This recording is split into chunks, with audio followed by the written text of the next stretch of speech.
नमस्कार, यो हो समाचारमा स्वागत छ। म दिपेश घिमिरे। म अपेक्षा तिमिल सेना। सुरु गरौँ अहिलेसम्मका प्रमुख समाचारबाट।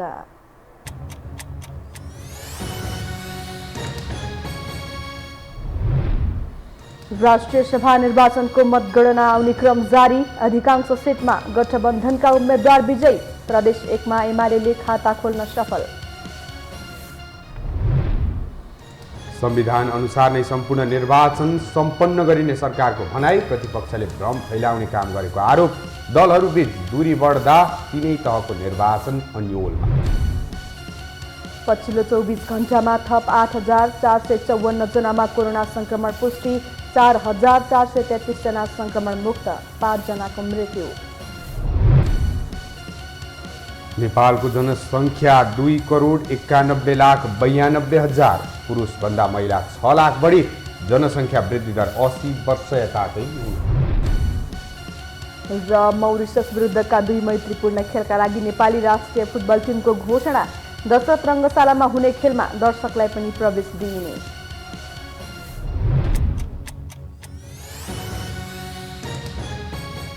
अब समाचार विस्तारमा। राष्ट्रिय सभा सदस्यका लागि आज भएको निर्वाचनमा अधिकांश स्थानमा गठबन्धनका उम्मेद्वार विजयी भएका छन्। सरकारमा सामेल 5 दलीय गठबन्धनका उम्मेद्वारहरू प्रमुख प्रतिपक्ष एमालेका उम्मेद्वारलाई पराजित गर्दै विजयी भएका हुन्। प्रदेश 1 बाट राष्ट्रिय सभाको अन्यतर्फको सदस्यमा नेपाली कङ्ग्रेसका गोपाल बस्नेत निर्वाचित भएका छन्। नेकपा एमालेका उम्मेद्वार गुरु बराल र बस्नेतले बराबर मत ल्याएपछि गोला प्रथाबाट विजेताको टुङ्गो लगाइएको हो। एमाले उम्मेद्वार बराल र नेपाली कङ्ग्रेसका उम्मेद्वार बस्नेतले बराबर 4,488 मत प्राप्त गरेका थिए। तर गोला प्रथाबाट बस्नेत निर्वाचित भएका हुन्। तर यहाँ एमालेका उम्मेद्वार सोनाम गेल्जेन शेर्पा निर्वाचित भएका छन्। गठबन्धनका उम्मेद्वार जनता समाजवादी पार्टीका हेमराज राईलाई अल्पसङ्ख्यक कोटाबाट पराजित गर्दै शेर्पा निर्वाचित भएका हुन्। हालसम्मको परिणाम अनुसार शेर्पा नै एमालेका एक्ला विजेता हुन्।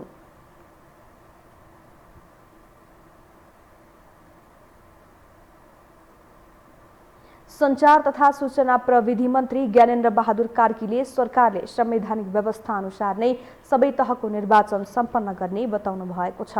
नेपाल सरकारका प्रवक्ता समेत रहनुभएका मन्त्री कार्कीले संविधानमा व्यवस्था भए अनुसार नै स्थानीय तह, प्रदेश र सङ्घको निर्वाचन हुने प्रस्ट्याउनु भएको हो। आज मन्त्री परिषदका निर्णय सार्वजनिक गर्न आयोजित पत्रकार सम्मेलनमा सञ्चारकर्मीहरूले राखेका जिज्ञासाको जवाब दिने क्रममा उहाँले संविधानमा व्यवस्था भए अनुसार सबै तहको निर्वाचन समयमै सम्पन्न गराउन सरकारले त्यससँग बाझिएका कानुनहरू संशोधनका लागि कानुनविदहरूसँग छलफल गरिसकेको पनि स्मरण गराउनुभयो।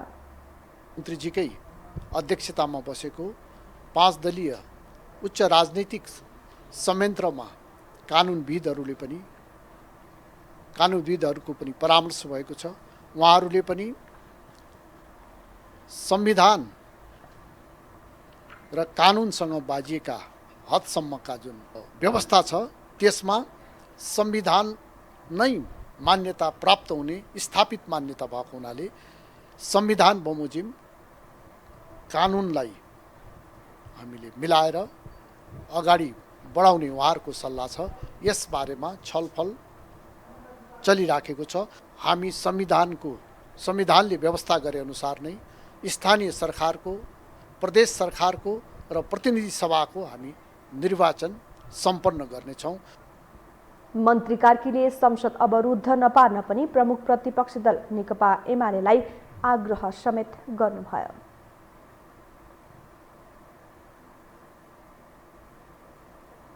सत्ता साझेदार नेकपा एकीकृत समाजवादीका अध्यक्ष माधव कुमार नेपालले स्थानीय तहको चुनाव संविधान र कानुन अनुरूप हुनुपर्ने बताउनु भएको छ। बुधबार पार्टी कार्यालय शान्तिनगरमा विभिन्न पार्टीबाट आएका कार्यकर्तालाई पार्टी प्रवेश गराउँदै अध्यक्ष नेपालले स्थानीय तह, प्रदेश सभा र प्रतिनिधि सभाको निर्वाचन संविधानलाई सर्वोपरि राखेर सम्पन्न गर्नुपर्ने बताउनुभयो।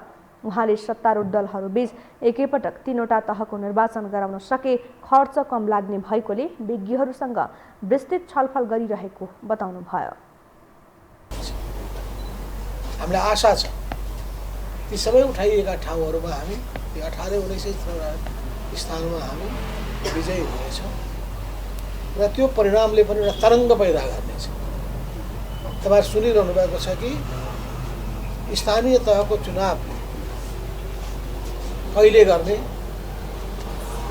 संघीय चुनाव कहिले गर्ने, प्रदेश सभाको चुनाव कहिले गर्ने, यस बारेमा व्यापक बहस छेडिएको छ।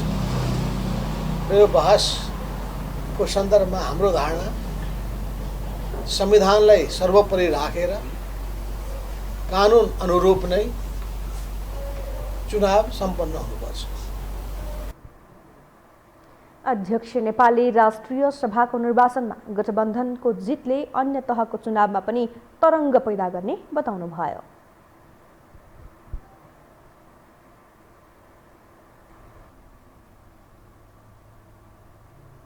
अब बाँकी समाचार। निर्वाचन आयोगले राजनैतिक दलका विधानमा प्रयोग भएका शब्दावली र चिन्ह हटाउन थालेको छ। त्यसको पछिल्लो शिकार राप्रपा बनेको छ। अब भने एमाले बन्ने देखिएको छ। एक रिपोर्ट। राष्ट्रिय प्रजातन्त्र पार्टी राप्रपालाई विधानबाट हिन्दू राष्ट्र, राष्ट्र संस्था र झण्डामा प्रयोग भएको गाईको तस्बिर हटाउन निर्वाचन आयोगले हालै पत्र काट्यो। पत्रमा आयोगले भनेको छ सनातन हिन्दू राष्ट्र एवं राष्ट्र संस्था सहितको प्रजातन्त्रको मान्यता अभिवृद्धि गर्न र कायम गर्नु भन्ने वाक्य हटाउनु। त्यस्तै पार्टी झण्डामा प्रयोग गरिएको गाईको तस्बिर हटाएर अनुसूची संशोधन गर्न पनि राप्रपालाई आयोगले निर्देशन दिएको छ। नेपालको राष्ट्रिय झण्डा, निशान छाप, राष्ट्रिय फूल, रङ, राष्ट्रिय पन्छी, राष्ट्रिय जनावर, नेपालको नक्सा, राष्ट्रिय पहिचान बोकेका व्यक्तित्वहरूका तस्बिर, यस्ता प्रकारका कुराहरूलाई चाहिँ राजनीतिक दललाई चिन्हको रूपमा प्रयोग गर्न नदिने भन्ने निर्णय छ। र यदि पहिला दिइएको भए पनि त्यसको पुनरावलोकन गर्ने भन्ने आयोगको निर्णय छ। आयोगको निर्णयपछि तात्तिएको राप्रपाले यसरी पत्र काट्नु संविधान र कानुन विपरीत रहेको ठहर गरेको छ। विगतमा पार्टीले प्रयोग गर्दै आएको यही वाक्य र तस्बिरलाई मान्यता दिएको आयोगले अहिले कुन प्रतिशोधमा प्रश्न उठायो? राप्रपाले आयोगमाथि प्रति प्रश्न गरेको छ। आयोगले अनावश्यक दबाब दिएमा अदालतसम्मै पुग्ने तयारी गरेको छ।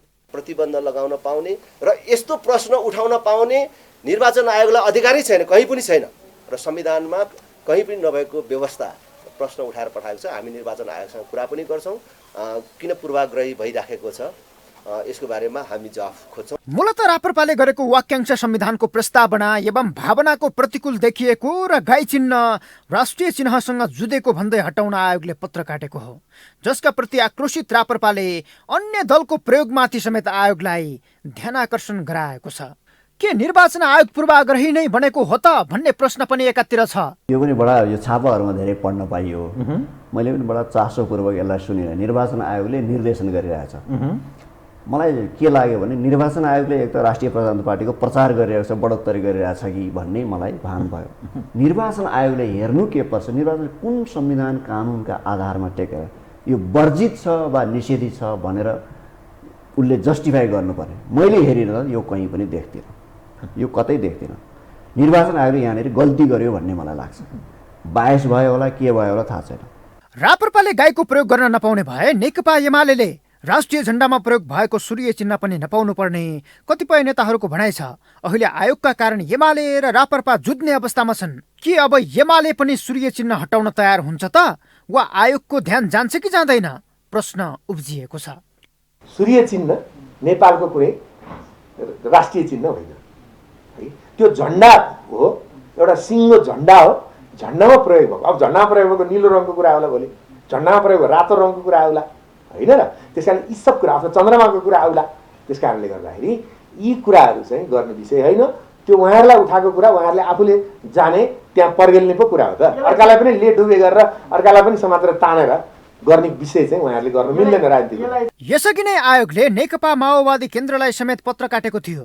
माओवादी केन्द्रको विधानमा रहेको साम्यवाद, वर्ग सङ्घर्ष र जनक्रान्ति भन्ने शब्द हटाएर मात्रै विधानलाई अध्यावधिक गरिएको थियो, जसका प्रति समेत माओवादी रुष्ट थियो। एकपछि अर्को दललाई आयोगले केस्रा केलाएर किरकार गर्न थालेपछि राजनैतिक दल र आयोग बीच द्वन्द्वको अवस्था सिर्जना भएको छ। यो हो टेलिभिजनका लागि क्यामेरामा डिबी मगरका साथमा सन्तोष भिके थापा, काठमाडौँ। सङ्घीय मामिला तथा सामान्य प्रशासन मन्त्री राजेन्द्र प्रसाद श्रेष्ठले स्थानीय तहको निर्वाचन 6 महिनापछि धकेल्न सकिने बताउनु भएको छ। आज काठमाडौँमा एक कार्यक्रममा बोल्दै मन्त्री श्रेष्ठले 3वटा चरणमा भएको निर्वाचनबाट निर्वाचित स्थानीय तहका जनप्रतिनिधिहरूको कार्यकाल 5 वर्ष नपुग्ने भएकाले स्थानीय तहको निर्वाचन 6 महिनापछि धकेल्न सकिने बताउनु भएको हो। जनप्रतिनिधिहरूले आफूहरूले पूरा कार्यकाल चलाउन पाउनुपर्ने माग राखिरहेको भन्दै उनीहरूको माग अगावै स्थानीय तहको निर्वाचनको मिति घोषणा गर्न नमिल्ने तर्क समेत उहाँले गर्नुभयो। 5 वर्ष पनि पुग्ने र पद रिक्त पनि नहुने, साप पनि मरोस् लाठी पनि नभाँचोस् भन्ने हुन्छ नि, त्यस्तो हुन सकोस् भन्नका लागि कसैले पनि 5 वर्षभन्दा कम पनि नहोस्, सबैले 5 वर्ष पुरा गर्न पनि पाओस् संविधान अनुसार। अब यसलाई चाहिँ सबैको 6 महिना चाहिँ भित्र कार्यकाल सकिएको भोलिपल्ट पनि गर्न सकिन्छ नि त, होइन?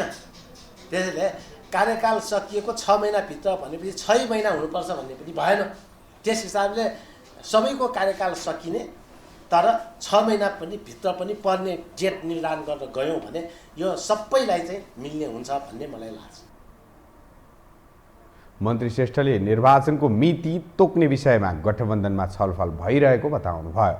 प्रधानमन्त्रीले तोकेकै मितिमा निर्वाचन हुने पनि उहाँको दाबी थियो।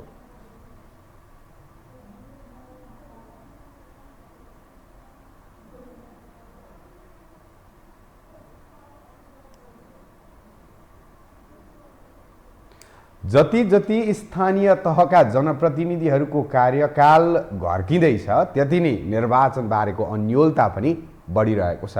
निर्वाचनमाथि नै सत्ता पक्ष र प्रतिपक्षको सौदाबाजी चलिरहँदा स्थानीय तहको मात्रै नभएर आम निर्वाचन समेत अनिश्चयमा धकिलिँदैछ। एक रिपोर्ट। जनप्रतिनिधिको कार्यकाल सकिनुभन्दा 2 महिना अगाडि नै स्थानीय तहको चुनाव गर्नुपर्छ भन्ने व्यवस्था निर्वाचन सम्बन्धी कानुनमा छ। कानुन त 2079 जेठ 5 मा कार्यकाल सकिँदैछ। जेठ 6 देखि नयाँ जनप्रतिनिधिले कार्य आरम्भ गर्नुपर्छ। त्यसका लागि चैत 5 अघि नै निर्वाचन हुनुपर्ने थियो, तर अब त्यो सम्भावना रहेन। अनि वैशाख 14 र 22 मा चुनाव गर्ने गरी निर्वाचन आयोगले गरेको प्रस्ताव समेत निरर्थक बन्दै गएको छ। कारण सत्ता गठबन्धनमा आबद्ध दलहरू वैशाखमा स्थानीय तहको निर्वाचन हुनै नदिने, बरु तिनै तहको निर्वाचन एकैपटक गर्ने गरी तिथिमितिको जोहो गर्दैछन्। एकै तहमा एकैचोटिमा तिनै तहको चुनाव हुन सक्यो भने राम्रो हुन्छ, किन एउटा चुनाव गराउँदाखेरि झन्डै 5 अरब रुपियाँ खर्च गरिन्छ। र अस्ति योभन्दा पहिले 5 चरणमा चुनाव भएको थियो। 5 चरणको चुनावमा झन्डै 25 अरब रुपियाँ खर्च भएको थियो। भनेपछि यदि एउटै चरणमा गर्ने हो भने 5 देखि 10 अरबमा चाहिँ चुनाव सम्पन्न हुन सक्छ। उम्मेदवारको पनि खर्च कम हुन सक्दछ। यसका निम्ति हामीले छलफल चलाइरहेका छौँ। तिनै तहको निर्वाचन एकैपटक गर्दा खर्च कटौती हुने उनीहरूको अनुमान छ, तर कानुनी र व्यवस्थापकीय चुनौतीका विषयमा ख्याल गरिएको छैन। प्रमुख प्रतिपक्ष यसलाई चुनाव हुनै नदिने काठका रूपमा बुझिरहेको छ। कानुनमा व्यवस्था भए बमोजिम नै प्रक्रियागत रूपमै निर्वाचन हुनुपर्नेमा गठबन्धनले आफू अनुकूल माहौल बनाउन खोज्दा समस्या भएको प्रमुख प्रतिपक्ष दलका नेताहरूको भनाइ छ। न कर्मचारीले चलाउने कुनै व्यवस्था गरेका छ, न म्याद थपको व्यवस्था गरेको छ, न चुनाव सार्ने कुनै व्यवस्था छ। यो केही नहुँदै पनि जबरजस्त रूपमा आफूलाई प्रतिकूल हुने ठानेर निर्वाचन सार्ने जुन दुष्प्रयास गरिँदैछ त्यो संविधान र नेपालको प्रचलित कानुनको विपक्षमा हुन्छ। त्यसकारण यो कुरा सिङ्गो नागरिक समाजले, सिङ्गो नागरिकहरूले, संविधानले, कानुनले, अदालतले सबैले यसलाई प्रतिवाद गर्छ। त्यसकारण यो चाहिँ असम्भव कुरा हो र यो गलत बाटोमा लाग्नुभयो उहाँहरू। संविधान र ऐन बाजिएको देखाएर सत्ता पक्ष र प्रतिपक्ष बीच निर्वाचनको विषयमा रस्साकसी चलिरहेको छ। दलहरूले आफ्नै व्याख्या र आफू अनुकूल हुने गरी निर्णय गर्न खोज्दा कानुनमा लेखिएको स्पष्ट व्यवस्थामाथि नै अन्योलता छाएको छ। त्यति मात्र होइन, सरकार समेत निर्वाचनका विषयमा रुचिकर नभएको देखिन थालेको छ। सरकारले संविधानमा व्यवस्था भए अनुसार स्थानीय निर्वाचनको व्यवस्था गर्नेछ र त्यसअनुसार स्थानीय निर्वाचन हुनेछ र हाम्रो संविधान र कानुनमा केही अन्तर्द्वन्द्वहरू देखिएका छन्। त्यसले केही दुविधाहरू ल्याएका छन्। एउटा राष्ट्रिय मुद्दालाई राजनीतिको विषय वस्तु बनाएर जनतामा भ्रम सृजना नगर्नका निमित्त पनि म आग्रह गर्न चाहन्छु। निर्वाचन आयोगले बारम्बार ताकेता गर्दा पनि सरकारले स्थानीय तहको चुनावको मिति घोषणा गरेको छैन। मङ्गलबार आयोगले पुनः सरकारलाई ताकेता गर्दै दबाब दिएको छ। तर मुलुकका प्रमुख राजनैतिक दलहरू नै आफ्नो अनुकूल नहुने देखेपछि स्थानीय तहको मात्र नभई आम निर्वाचन समेत अनिश्चयमा धकेल्न लागि परेका छन्।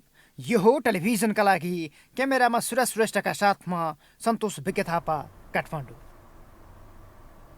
हामीसँग समाचार बाँकी नै छन्, अहिलेलाई विश्राम।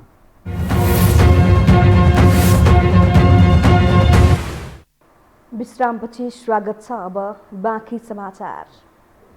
पछिल्लो 24 घण्टामा 8,454 जनामा कोरोना भाइरसको संक्रमण पुष्टि भएको छ भने 5 जनाको मृत्यु भएको छ।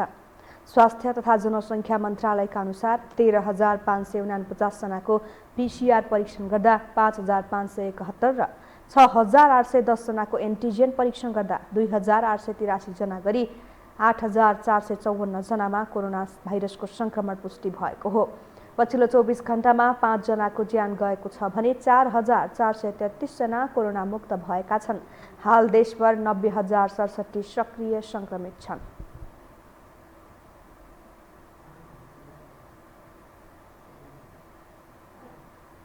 नेपाल स्थित विश्व स्वास्थ्य संगठनको कार्यालयले ओमिक्रोन भाइरसले कोभिड महामारी अन्त्य गराउँछ भन्ने समाचारमा कुनै सत्यता नभएको बताएको छ। केही दिन अघि नेपाली मिडियामा आएको एक समाचारमा भएको तथ्य सत्य नभएको पनि बताएको छ। विश्व स्वास्थ्य संगठनको नेपाल स्थित कार्यालयका स्वास्थ्य आपतकालीन कार्यक्रमका टोली नेता डाक्टर आलिशान गोकोतानोले ओमिक्रोनको भाइरसको संक्रमणले अहिले कडा खालको असर नगरेको पाइए पनि यो छिटो फैलिने र धेरैलाई संक्रमित गराउने बताउनु भयो।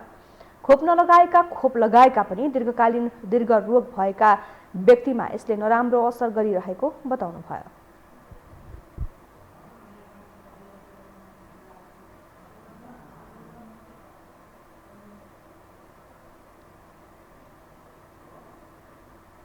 केन्द्रीय तथ्याङ्क विभागले आज जनगणना 2078 को प्रारम्भिक नतिजा जारी गरेको छ। सार्वजनिक नतिजा अनुसार जनसङ्ख्या पूर्व प्रक्षेपण गरिए जति पनि पुगेको छैन भने वृद्धि दर 8 दशकमै सबैभन्दा कम भएको छ, जसलाई चासोका रूपमा हेरिएको छ। एक रिपोर्ट। केन्द्रीय तथ्याङ्क विभागले 12औं राष्ट्रिय जनगणना 2078 को प्रारम्भिक नतिजा बुधबार सार्वजनिक गरेको छ। विक्रम सम्वत 2068 यता 10 वर्षको अवधिमा नेपालमा 26,97,976 जनसङ्ख्या थप भएको छ। 10 वर्षमा 10.18% जनसङ्ख्या वृद्धि भएको केन्द्रीय तथ्याङ्क विभागले जनाएको छ। विदेशमा रहेका 21,69,478 जना बाहेक अब नेपालको कुल जनसङ्ख्या 2,91,92,480 पुगेको छ, जसमा 14,42,270 पुरुष र 12,55,706 महिला थपिएका छन्। यो अवधिमा महिलाको जनसङ्ख्या भन्दा पुरुषको जनसङ्ख्या वृद्धि भएको छ। तथापि कुल जनसङ्ख्यामा भने पुरुष भन्दा महिलाको जनसङ्ख्या 6,09,858 बढी छ। यो प्रारम्भिक नतिजा भनेको चाहिँ मूल जनगणना सम्पन्न भएपछि जुन गणना भएको छ त्यसमा अलिकति फरक चाहिँ पर्न सक्छ, तलमाथि पर्न सक्छ। यो प्रारम्भिक हो। यो महिलाको जनसङ्ख्या अलिकति घटेको छ। यो महामारीको कारण र अरू विभिन्न कारण हुन सक्छन्। नेपाली दाजुभाइ दिदीबहिनीहरू चाहिँ मुख्य रूपमा पुरुषहरू चाहिँ नेपाल बसोबास बढेको अवस्था छ। र अर्को कारण चाहिँ त्यो हुनसक्छ कि हामीले विदेशमा रहेका अनुपस्थित व्यक्तिहरूको बारेमा पनि हामीले केही प्रश्न थियो। त्यसमा हेर्दाखेरि पनि पुरुषभन्दा महिलाहरूको जनसङ्ख्या चाहिँ निकै बढीले जान थालेका छन् विदेशतिर अहिले। देशको कुल जनसङ्ख्याको प्रारम्भिक नतिजा सार्वजनिक हुँदै गर्दा वार्षिक जनसङ्ख्या वृद्धि दर हिमाली र पहाडी क्षेत्रको घट्दो र तराई क्षेत्रको बढ्दो देखिएको छ। 2068 को जनगणनामा 1.35% रहेको वार्षिक जनसङ्ख्या वृद्धि दर 2078 मा 0.93% मा झरेको छ, जुन विगत 8 दशक यताकै कम वृद्धि दर हो। हिमाली क्षेत्रमा वार्षिक जनसङ्ख्या वृद्धि दर ऋणात्मक 0.02% रहेको छ। नेपालमा भौगोलिक क्षेत्र अनुसार जनसङ्ख्याको वितरण कुल जनसङ्ख्या मध्ये हिमाल र पहाडको हिस्सा क्रमशः घट्दै गइरहेको छ। हिमाली क्षेत्रमा कुल जनसङ्ख्याको 6.73% रहेकोमा 2078मा 6.09%मा झरेको छ भने पहाडी क्षेत्रमा 2068मा 43.01% रहेकोमा हाल 40.25%मा झरेको छ। 2068 सालको जनगणनामा तराईमा कुल जनसङ्ख्याको 50.27% हिस्सा रहेकोमा 2078मा वृद्धि भई 53.66% पुगेको छ। नेपालको जनघनत्व 180बाट 198 जना प्रति वर्ग किलोमिटर पुगेको छ। सबैभन्दा धेरै तराई क्षेत्रमा 461 जना प्रति वर्ग किलोमिटर र सबैभन्दा कम हिमाली क्षेत्रमा 34 जना प्रति वर्ग किलोमिटर रहेको छ। 2019-20मा हामीले बहुसूचकाङ्क सर्वे गरेका थियौँ। त्यो बहुसूचकाङ्क सर्वेमा प्रजनन दर घटेर 2 मा पुगेको थियो। एउटा महिलाले 2.1 जन्माउँछ भन्ने हो, कसैको बच्चा हुँदैन होइन, कसैको खेरा जान्छ, कसैको डेथ हुन्छ होइन, त्यो कारणले गर्दा 2.1 हो जन्माउने। तर त्योभन्दा तल गयो, त्यो भनेको अलिकति अलार्मिङ नै हो। यो एउटा चाहिँ रेड सूचक हो। यो प्रजनन दर निकै तल गएको छ। अझ हेर्ने हो भने सहरमा, काठमाडौँ जस्तो ठाउँमा र सहरी क्षेत्रहरूमा चाहिँ 1 भन्दा पनि तल छ। एकदमै सबैभन्दा बढी परिवर्तन भएको चाहिँ प्रजनन दरमा हो। महिलाहरूको चाहिँ बच्चा जन्माउनेतिर चासो छैन, अहिले कम भएको छ। तथ्याङ्क विभागका अनुसार सबैभन्दा धेरै जनसङ्ख्या भएको जिल्ला काठमाडौँ रहेको छ। काठमाडौँमा 20,17,000 जनसङ्ख्या रहेको छ भने सबैभन्दा कम मनाङमा 5,645 जना रहेका छन्। स्थानीय तह अन्तर्गत मनाङको नार्फा भूमि गाउँपालिकामा सबैभन्दा कम 442 जना रहेको छ। कालापानी लिपुलेक क्षेत्रमा 600 जनसङ्ख्या रहेको तथ्याङ्क विभागले जनाएको छ। यो हो टेलिभिजनका लागि क्यामेरामा आशिष तामाङका साथमा निम्लिकी शेर्पा, काठमाडौँ।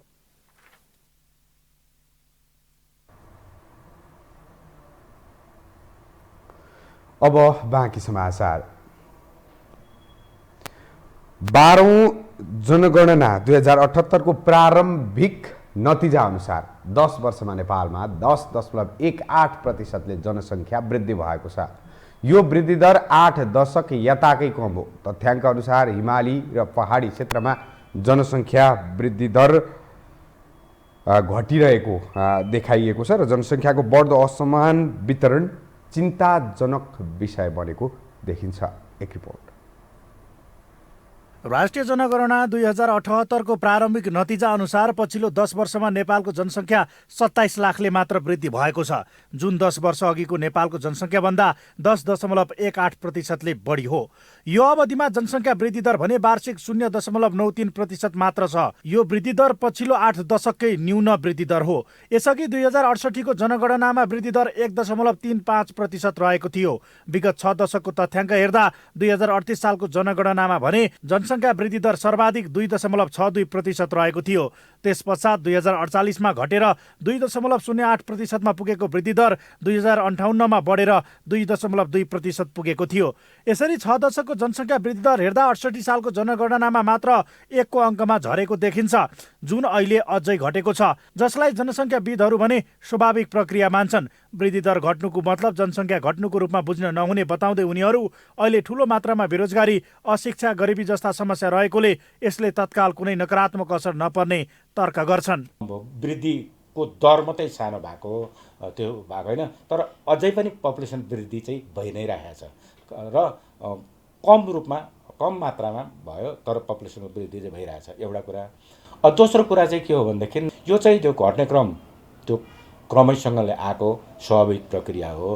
हामीले अनौठो मान्नु हुँदैन जस्तो लाग्छ। हो अहिले तत्काल त यसबाट केही पनि असर पर्दैन, किन भन्नुहुन्छ भने हामीसँग जुन जनसङ्ख्या छ नि 3 करोड नै एकदमै 3 करोड हाराहारी जुन छ नि त्यो नै बहुत ठुलो जनसङ्ख्या हाम्रो जस्तो देशको लागि। परिवार नियोजनको साधनमा बढ्दो पहुँच, सुरक्षित गर्भपतनको अधिकार तथा बाल मृत्यु दरमा कमी, बढ्दो वैदेशिक रोजगारी जस्ता कुराले पनि जनसङ्ख्या वृद्धि दरमा कमी आएको परिवार नियोजनको क्षेत्रमा काम गर्ने चिकित्सकहरू बताउँछन्, जसलाई सकारात्मक रूपमा लिन सकिने तर यसको नकारात्मक असरलाई भने कम आँक्न नमिल्ने उनीहरूको भनाइ छ। यही अवस्था रहे दीर्घकालमा आश्रित जनसङ्ख्या बढ्ने तथा सक्रिय जनसङ्ख्यामा आउने कमीले सरकारी दायित्व बढ्ने, योग्य जनशक्तिको अभाव हुने जस्ता समस्या देखा पर्छन्, जसले भएका स्रोत साधनको समेत सही उपयोग नहुने अवस्था आउन सक्छ। फलत जनसङ्ख्या देशको धन समेत भएकोले कति चाहिने, कसरी व्यवस्थापन गर्ने भन्नेमा व्यवस्थित सरकारी योजना नै बनाउनु पर्ने उनीहरूको सुझाव छ। विश्वका केही देशमा वृद्धिदर नकारात्मक समेत रहेको तथा यति नै वृद्धिदर आवश्यक भन्ने मापदण्ड नभएकोले यसबारे राष्ट्रिय जनसङ्ख्या नीतिमै व्यवस्था गर्नुपर्ने उनीहरूको तर्क छ।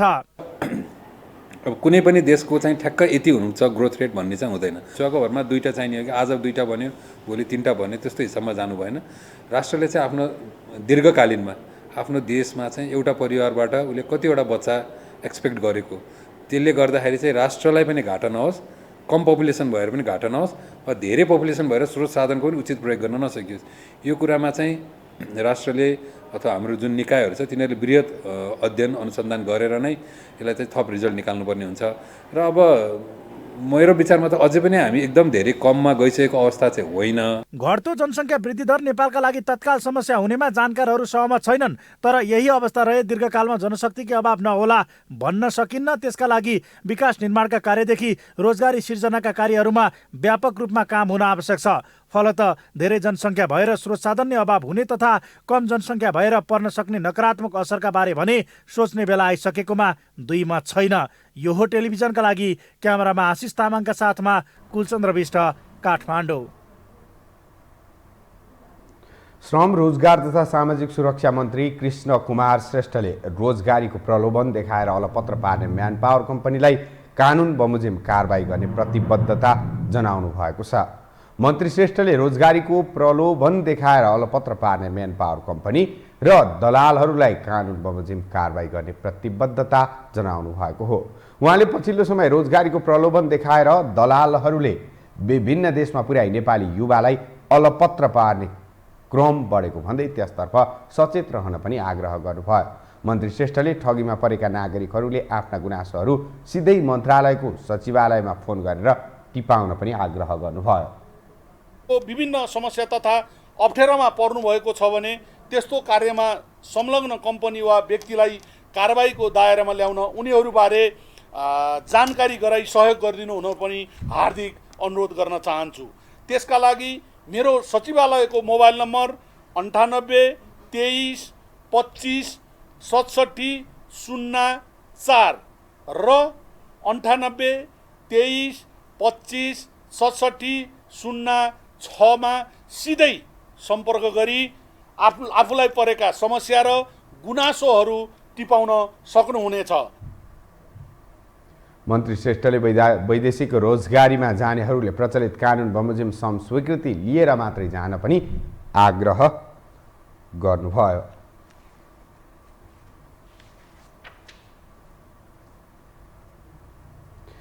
नेपाली महिला फुटबल टिमका पूर्व प्रशिक्षक हरि खड्का विरुद्ध विशेष अदालतमा मुद्दा दायर भएको छ। नक्कली शैक्षिक प्रमाणपत्र लिएर प्रहरी सहायक निरीक्षक असैमा नियुक्त भएर जागिर खाएको आरोपमा खड्का विरुद्ध अख्तियार दुरुपयोग अनुसन्धान आयोगले मुद्दा दायर गरेको हो। आज अख्तियारले विशेष अदालतमा खड्का विरुद्धको अभियोग पत्र पेश गरेको अख्तियारले जनाएको छ। अनुसन्धानमा खड्काले भारतको माध्यमिक शिक्षा परिषद वाराणसी उत्तर प्रदेशबाट जारी भएको IA को नक्कली प्रमाणपत्र पेश गरी भर्ना भएको देखिएको छ। खड्का 2055 साल कार्तिक 1 गते असैमा भर्ना भएका थिए। खड्का अन्तर्राष्ट्रिय फुटबल प्रतियोगितामा नेपालको तर्फबाट सर्वाधिक गोलकर्ता मध्येका एक हुन्।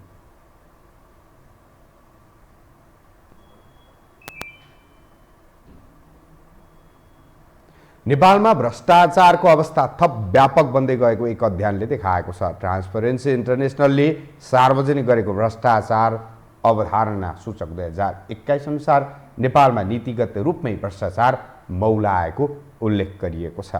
एक रिपोर्ट। ट्रान्सपेरेन्सी इन्टरनेसनलले मङ्गलबार सार्वजनिक गरेको सन् 2021 को भ्रष्टाचार अवधारणा सूचाङ्क करप्सन पर्सेप्सन इन्डेक्स CPI मा नेपाल गत वर्षकै सरह 33 अङ्क प्राप्त गर्दै भ्रष्टाचार व्याप्त मुलुकको सूचीमा परेको छ। यो वर्ष 180 देशमा गरेको सर्वेक्षणमा नेपाल भ्रष्टाचार हुने देशको 117औं नम्बरमा परेको हो। मुलुकमा भ्रष्टाचार नियन्त्रणको प्रयास भन्दा पनि राज्यका प्रमुख अङ्गहरू नै अस्तव्यस्त हुँदा भ्रष्टाचारको अवस्था झन मौलाएको प्रतिवेदनमा उल्लेख छ। 100 अङ्कमा गरिने मूल्याङ्कनमा सन् 2019मा 34 अङ्क पाएको नेपालले गत वर्ष झैं यो वर्ष पनि 33 अङ्क मात्र प्राप्त गरेको छ। अफगानिस्तान, बङ्गलादेश र पाकिस्तानपछि नेपाल दक्षिण एसियामै भ्रष्ट मुलुकको चौथो स्थानमा परेको छ। विश्व बैंकले सरकारद्वारा सार्वजनिक पदाधिकारीहरूको काम कारबाहीको निगरानी, नागरिक समाजलाई राज्यको सूचनामा पहुँच र सीमित व्यक्तिहरूको राज्य सञ्चालनमा पकड सम्बन्धी सर्वेक्षण, वर्ल्ड इकोनोमिक फोरमले आयात निर्यात, सार्वजनिक सेवा, कर भुक्तानी, ठेक्का पट्टा र न्यायिक निर्णयमा भ्रष्टाचार सम्बन्धी सर्वेक्षण, ग्लोबल इन्साइटले व्यापार व्यवसाय, ठेक्का पट्टा, आयात निर्यातमा घुस र भ्रष्टाचार सम्बन्धी गरेको सर्वेक्षण, वर्ल्ड टेस्टम्यान फाउन्डेसनले पदको दुरुपयोगमा सार्वजनिक पदाधिकारीमाथि कतिको कारबाही हुन्छ र सरकारको भ्रष्टाचार नियन्त्रणको प्रयास कतिको सफल छ भन्ने सर्वेक्षण, वर्ल्ड जस्टिस प्रोजेक्टले सरकार, न्यायालय, संसद र सुरक्षा निकायका प्रतिनिधिहरूद्वारा निजी स्वार्थका लागि सार्वजनिक पदको दुरुपयोगको सर्वेक्षण र भेराइटिज अफ डेमोक्रेटिक प्रोजेक्ट VDMले राजनैतिक भ्रष्टाचार अन्तर्गत संसद, कार्यपालिका र न्यायपालिका सम्बन्धी भ्रष्टाचारको व्यापकता विषयमा गरेको सर्वेक्षणको आधारमा नेपाल भ्रष्टाचार व्याप्त मुलुकमा परेको हो। नेपालमा भ्रष्टाचार झन्झट बढ्दै गइरहेको पनि छ र भ्रष्टाचार न्यूनीकरण गर्नको लागि कुनै पहलै नगर्नु र नीतिगत भ्रष्टाचार एकदमै बढ्नु हो। आफू अनुकूलको नीति बनाउने र आफू अनुकूलको काम। चैत्र मसान्तसम्म गरेको लगानीको आयस्रोत खोजिने छैन भन्यो। त्यो आफूहरू जबसम्म बस्छ तबसम्म त उनीहरूले ठुलो काममा ठुलो ठाउँमा लगानी गरेको आयस्रोत खोजिने छैन भन्यो। जबकि त्यो सम्पत्ति शुद्धिकरण ऐन अनुसार चाहिँ विपरीत हो नि त। पछिल्लो समय, अहिलेको समयमा चाहिँ नीतिगत भ्रष्टाचार मौलाउँदै गएको छ र दण्डहीनता पनि बढ्दै गयो। सार्वजनिक क्षेत्रमा नै भ्रष्टाचार र अधिकारको दुरुपयोग कायम रहनु, व्यापार व्यवसायमा घुसखोरी बढ्नु, कारबाहीमा उदासीनता, सूचनामा नागरिकको पहुँचमा कमी हुनु, राजनैतिक भ्रष्टाचार नियन्त्रण नहुनुको प्रमुख कारण रहेको प्रतिवेदनमा उल्लेख छ। मुलुकभित्रको राजनैतिक व्यथितिमा सुधार नआएसम्म मुलुकको भ्रष्टाचार नियन्त्रण असम्भव रहेको यस क्षेत्रमा सक्रिय व्यक्तिहरू बताउँछन्। नेपालमा सरकार स्थायी भएर हुँदो रहेछ, मुलुकप्रति समर्पित सरकार चाहिँदो रहेछ। मुलुकप्रति समर्पित सरकारको सख्त अभाव भयो, सुशासनको निमित्त काम गर्ने सरकारको सख्त अभाव भयो। जताततै अदालतदेखि लिएर सम्पूर्ण राजनीतिक संवैधानिक निकायमा राजनीतिक कार्यकर्ताहरू भर्ती भए। जसरी हुन्छ कमाउने, जसरी हुन्छ कमाउने, जसरी हुन्छ कुम्ल्याउने। जो चाहिँ देशको संरक्षक छ त्यसैले भ्रष्टाचारलाई बढावा गर्ने काम गर्छ, भ्रष्टाचार रोक्ने काम गर्दैन भने जनताको हकीकत यस्तै हुन्छ। सीपीआईले विश्वभरि नै भ्रष्टाचार विरोधी प्रयासमा भएको कमी र शिथिलताले गर्दा मानवाधिकार र लोकतन्त्र धरापमा परेको जनाएको छ। कोभिड-19 सम्बन्धी क्रियाकलापले पनि यस कुरालाई प्रशय दिएको छ। संसारभरि नै भ्रष्टाचार घट्न नसकेको र 86% देशले एक दशकसम्म पनि कुनै प्रगति हासिल नगरेको देखिएको छ। नागरिक हक अधिकार कमजोर भएका देशमा भ्रष्टाचार रहने, मानवाधिकार हनन हुने, लोकतन्त्रको स्तर घट्ने, अधिनायकवाद बढ्ने र भ्रष्टाचारमा थप वृद्धि हुने गरेको सीपीआईले जनाएको छ। नेपाल सरकारले सुशासन र भ्रष्टाचार नियन्त्रणको कुरा गरे पनि नीतिगत रूपमै भ्रष्टाचार मौलाएकै छ। भ्रष्टाचार नियन्त्रणमा सरकारी उदासीनताले मुलुकको स्थिति थप विकराल बन्दै गएको छ। यसतर्फ समयमा नै सबैको ध्यानाकर्षण हुन जरुरी छ। यो हो टेलिभिजनका लागि क्यामेरामा सिरस श्रेष्ठका साथमा निम्लिकी शेर्पा, काठमाडौँ। अब आर्थिक समाचार।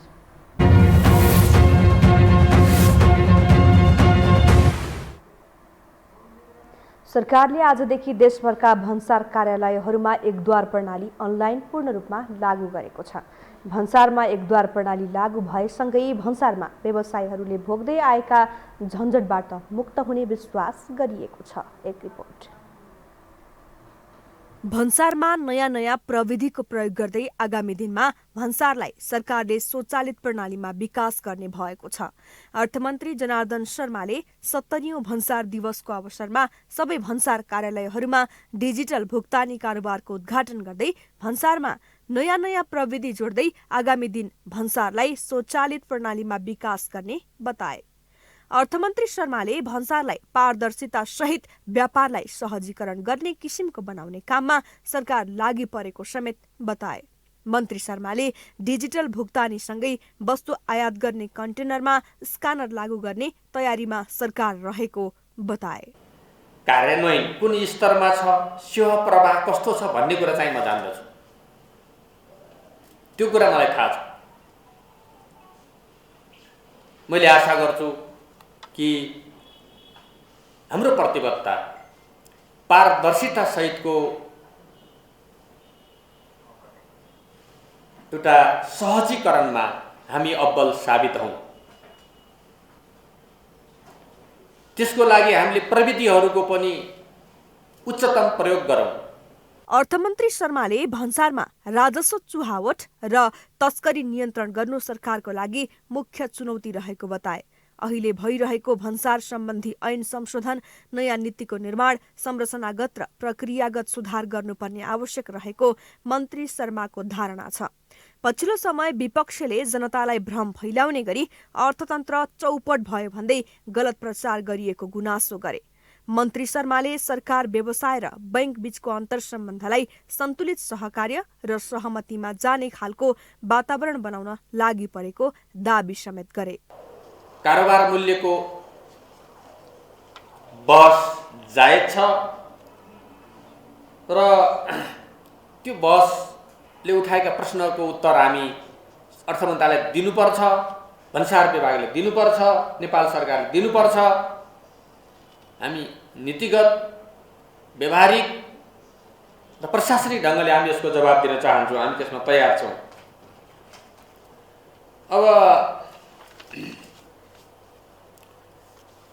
यी तमाम विषयहरूलाई, यहाँहरूले राखेका विषयहरू हाम्रो लागि मार्गनिर्देशनका रूपमा हामी लिन्छौँ। अर्थ मन्त्रालय त्यसरी लिन्छ र त्यसलाई समाधान गर्नुमा नै हाम्रो आफ्नो सफलता ठान्छौँ। यहाँहरूको कुनै भ्रममा नरहनका लागि म आग्रह गर्न चाहन्छु। यस्तै अर्थ सचिव मधुकुमार मरासिनीले भन्सार कार्यालयहरूमा डिजिटल भुक्तानीको सुरुवात भन्सार सम्बन्धी महत्त्वपूर्ण माइलस्टोन भएको बताए। उनले अनलाइन पेमेन्ट लागू भएसँगै सहज र सरल तरिकाबाट आयातको काम हुने तथा समयको बचत, पारदर्शिता व्यापारलाई धेरै प्रतिस्पर्धी र सहज बनाउन भूमिका खेल्ने दाबी गरे। ई पेमेन्ट अथवा अनलाइन पेमेन्ट सिस्टम सुरुवात भएको छ। 24वटा 80वटा लागू भएका भन्सारहरूबाट हामीले यो गर्छौँ। त्यो सुधारको एउटा महत्त्वपूर्ण माइलस्टोन आज हामीले चाहिँ अटेन गरेको छौँ। त्यसको लागि पनि म भन्सार प्रशासनसँग आबद्ध सम्पूर्ण साथीहरूलाई बधाई पनि दिन चाहन्छु र भन्सारका सबै हामी स्टेक होल्डर्सहरू, प्राइभेट सेक्टरलाई खास गरेर, जसले एउटा ह्यासल फ्री र एकदमै सरल तरिकाबाट कारोबार गर्न चाहनुहुन्छ, उहाँहरूलाई पनि बधाई दिन चाहन्छु। किन भन्दाखेरि यसले गर्दाखेरि तपाईँ हाम्रो टाइम कस्ट पनि बचाउँछ, पारदर्शिता पनि हुन्छ र व्यापारलाई अरू बढी प्रतिस्पर्धी र सहज बनाउन पनि भूमिका खेल्छ। त्यस्तै भन्सार विभागका महानिर्देशक नारायण प्रसाद सापकोटाले भन्सारको इतिहासमा पुरानो परम्परागत प्रणालीबाट डिजिटल भुक्तानी सुरुवात भएकाले सुनौलो दिन भएको बताए। उनले बुधबारबाट सबै भन्सार कार्यालयहरूमा डिजिटल भुक्तानी प्रणाली लागू भएको जानकारी गराए। नयाँ यात्रामा भन्सार प्रशासन अब गएको छ। अब हामीले घरबाटै भुक्तानी गर्न सक्छौँ। भन्सारमा जाँच पास हुने विषय जुन हाम्रो सामान छ त्यसको घरबाटै हामीले चाहिँ भुक्तानी गर्न सक्छौँ। यो निकै ठुलो सुधार हो। धेरै वर्षदेखि छलफलमा चर्चामा रहेको विषय थियो, तर यो कार्यान्वयनमा आएको थिएन। मैले हाजिर हुँदाको डे फर्स्टबाटै माननीय अर्थमन्त्रीज्यूका प्राथमिकताहरूलाई मैले सुरुबाट गर्दै गएँ र केही समय हामीले गर्दा नतिजा देखिन समय लाग्ने हुनाले पनि केही कुराहरू नतिजा देखिँदै पनि छन् र यसलाई हामीले गन्तव्यमा पुर्यायौँ र यसलाई हामीले कार्यान्वयन गर्न आज माननीय अर्थमन्त्रीज्यूको बाट चाहिँ यसलाई हामीले शुभारम्भ गर्न पाऊँ, यो धेरै खुसीको कुरा हो। र त्यस्तै राजस्व सचिव कृष्ण हरि पुष्करले भन्सार प्रशासनलाई आधुनिकीकरण गर्न सरकार अग्रसर भएको बताए। उनले भन्सारमा लामो समयदेखि रहेका नीतिगत समस्या, प्रक्रियागत समस्या र प्राविधिक समस्यालाई क्रमशः सम्बोधन गर्ने काम गरिरहेको जानकारी गराए। भन्सार प्रशासनलाई आधुनिकीकरण गर्ने, अन्तर्राष्ट्रिय स्तरको बनाउने र भन्सार प्रशासनमा विगत लामो समयदेखि रहेका नीतिगत समस्या, प्रक्रियागत समस्या र प्राविधिक समस्याहरूलाई क्रमशः सम्बोधन गर्ने क्रममा धेरै प्रकारका उन्नति प्रगति गरिरहेका अवस्थाहरू छौँ र आजै खास गरेर हेर्ने हो भने हामीले अनलाइन पेमेन्ट टेक्नोलोजीका कुराहरू, सिङ्गल विन्डो सिस्टमका कुराहरू, त्यसपछि अब अन्य प्रकारका प्रविधि र प्राविधिक क्षमताहरू अभिवृद्धि गर्ने कामहरू पनि भइरहेको छ। सरकारले बुधबारदेखि देशभरका भन्सार कार्यालयहरूमा एकद्वार प्रणाली अनलाइन पूर्ण रूपमा लागू गरेको छ। भन्सारमा एकद्वार प्रणाली लागू भएसँगै भन्सारमा व्यवसायीहरूले भोग्दै आएका झन्झटबाट मुक्त हुने विश्वास गरिएको छ।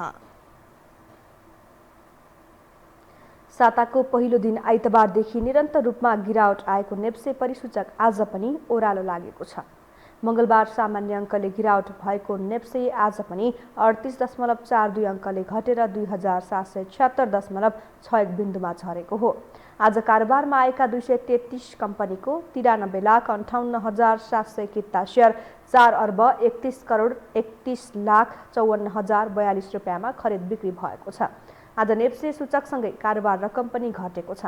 नेप्सेको कारोबारमा आएका 13वटा उपसमूहको सूचक राताम्य भएको छ, जसमा फाइनान्स उपसमूहको सूचक सबैभन्दा धेरै 2.42% घटेको छ भने यसबाहेक अन्य सबै उपसमूहको परिसूचकमा 2% भन्दा कमले गिरावट आएको छ।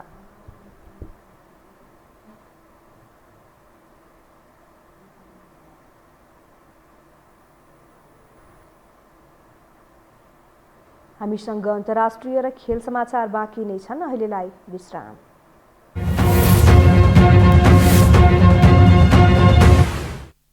विश्रामपछि स्वागत छ। अब पालो अन्तर्राष्ट्रिय समाचारको।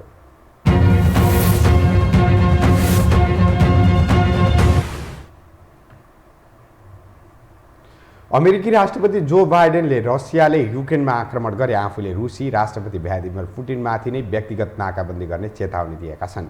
उनले यदि रसियाले आफ्नो दक्षिण पश्चिम सिमानामा अवस्थित युक्रेनमा हमला गरेको खण्डमा विश्वमा थुप्रै परिणामहरू निस्कने पनि बताएका छन्। अन्य पश्चिमा नेताहरूले बारम्बार हमलाको बदला रसियाले ठुलै मूल्य चुकाउनु पर्ने चेतावनी दिइरहेका बेला बाइडेनको यस्तो अभिव्यक्ति सार्वजनिक भएको हो। यता रसियाले भने अमेरिका र अन्य मुलुकले युक्रेनको विषयलाई लिएर तनाव चर्काइरहेको र युक्रेनमा प्रवेश गर्ने आफ्नो योजना नभएको जनाएको छ। यद्यपि मस्कोले युक्रेनको सीमामा अत्याधुनिक हात हतियारले सुसज्जित 1 लाख फौज तयार गरेको छ। बाइडेनले रसियाले युक्रेनमा हमला गरे दोस्रो विश्वयुद्धपछिकै सबैभन्दा ठूलो आक्रमण मानिने बताएका छन्। उनले आफूलाई पूर्वी युरोपमा नेटोको बलियो उपस्थितिको आवश्यकता रहेको महसुस भएको पनि जनाएका छन्।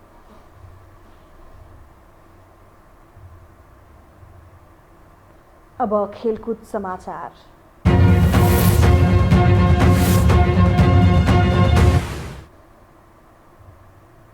अखिल नेपाल फुटबल सङ्घ एन्फाले अफ्रिकी मुलुक मौरिसस विरुद्धका 2 मैत्रीपूर्ण खेलका लागि नेपाली राष्ट्रिय फुटबल टिमको घोषणा गरेको छ। नेपाली राष्ट्रिय टिमका मुख्य प्रशिक्षक अब्दुल्लाह अल मुताइरीले 2 खेलका लागि टिम घोषणा गरेका हुन्। उनले किरण चेम्जोङको कप्तानीमा 2 खेलका लागि 2 फरक टिम घोषणा गरेका हुन्। नेपालले दशरथ रङ्गशालामा मौरिसससँग 2 मैत्रीपूर्ण खेल खेल्नेछ। पहिलो खेल 15 गते र दोस्रो खेल 18 गते हुनेछ। खेल साँझ 4:45 बजे सुरु हुनेछ। नेपालले पहिलो पटक अफ्रिकी राष्ट्रसँग खेल्न लागेको हो। 34 सदस्य टोलीमा अलमुताइरीले जगजित श्रेष्ठ, विमल घरती मगर, दर्शक गुरुङ, सुभाष गुरुङ र देवेन्द्र तामाङलाई पुनरागमन गराउँदा 9 नयाँ अनुहारलाई मौका दिएका छन्। नयाँ खेलाडीमा गोलरक्षक टिकेन्द्र थापा, शत्रुधन चौधरी, मिडफिल्डर सुदीप गुरुङ, नवीन गुरुङ, आशिष राई, प्रशान्त अवस्थी, सुशील राई र फरवार्ड आकाश बुढा मगर र कृतिश रत्न छुन्जु रहेका छन्। नेपाल र मौरिसस बीचको खेलमा दर्शकलाई प्रवेश दिइनेछ। विभागीय टिम नेपाल एपीएफ क्लब पोखरामा जारी 20औं संस्करणको आहारा गोल्ड कप फुटबल प्रतियोगिताको फाइनलमा प्रवेश गरेको छ। आज भएको पहिलो सेमी फाइनलमा 10 खेलाडीमा सीमित मच्छेन्द्र फुटबल क्लबलाई 3-1 गोल अन्तरले हराउँदै एपीएफ उपाधि नजिक पुगेको हो। पोखरा रङ्गशालामा एपीएफलाई जित दिलाउन सानी श्रेष्ठ, प्रदीप लामा र नवीन लामाले 1-1 गोल गरे। मच्छेन्द्रका ओमोलाजा करिमले 1 गोल फर्काएका थिए। एपीएफ 14 वर्षपछि आहाराको फाइनलमा पुगेको हो। यसअघि 2064 मा एपीएफले फाइनल खेलेको थियो। अब एपीएफले फाइनलमा मनाङ मर्स्याङ्दी क्लब र त्रिभुवन आर्मी क्लब बीचको विजेतासँग प्रतिस्पर्धा गर्नेछ।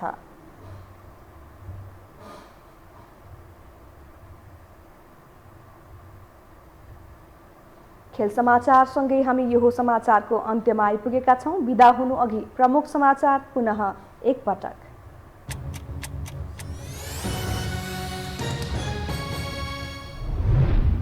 राष्ट्रिय सभा निर्वाचनको मतगणना आउने क्रम जारी, अधिकांश सिटमा गठबन्धनका उम्मेद्वार विजयी, प्रदेश 1 मा एमाले खाता खोल्न सफल। संविधान अनुसार नै सम्पूर्ण निर्वाचन सम्पन्न गरिने सरकारको भनाइ, प्रतिपक्षले भ्रम फैलाउने काम गरेको आरोप, दलहरूबीच दूरी बढ्दा तिनै तहको निर्वाचन अन्योलमा। पछिल्लो 24 घण्टामा थप 8,454 जनामा कोरोना संक्रमण पुष्टि, 4,433 जना संक्रमण मुक्त, 5 जनाको मृत्यु। नेपालको नयाँ जनसङ्ख्या 2,91,92,000, पुरुषभन्दा महिला 6 लाख बढी, जनसङ्ख्या वृद्धि दर 80 वर्ष यताकै न्यून। र मौरिसस विरुद्धका 2 मैत्रीपूर्ण खेलका लागि नेपाली राष्ट्रिय फुटबल टिमको घोषणा, दशरथ रङ्गशालामा हुने खेलमा दर्शकलाई पनि प्रवेश दिइने।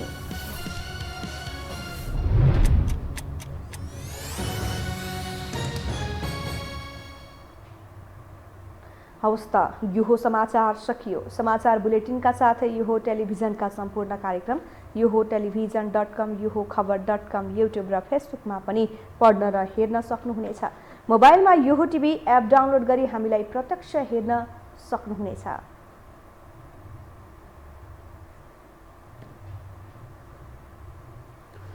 तथ्यसहितको निष्पक्ष समाचारका लागि यो टेलिभिजन हेर्दै गर्नुहोला। नमस्कार। नमस्कार।